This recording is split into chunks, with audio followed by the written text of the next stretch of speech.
ಜನುಮ ಜನುಮದ ಸುಂದರವಾದ ತನುಮನ ಶಾಂತಿಗೆ ನೆಲೆವೀವ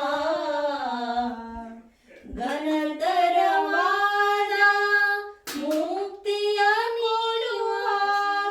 ವನಿತೆಗೆ ನೀಡು ವಿನಾಯಕ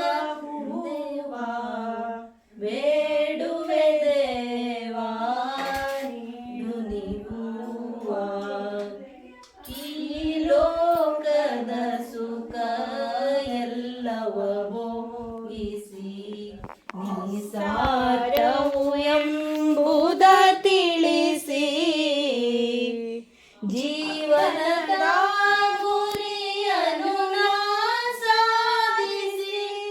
ಚಿರ ಸುಖದೊಳು ವಿಹರಿಸುವ ಹೂವ ಬೇಡುವೆ ದೇವ ಗೊತ್ತಿತ್ತು ಸರಿಯಾಗಿ ಒಟ್ಟು ಮಾಡ್ತದೆ ಹಿಂಗೆ ನೋಡ್ಕೊಂಡ್ರೆ ಮಾತ್ರ ಸಾಲಲ್ಲ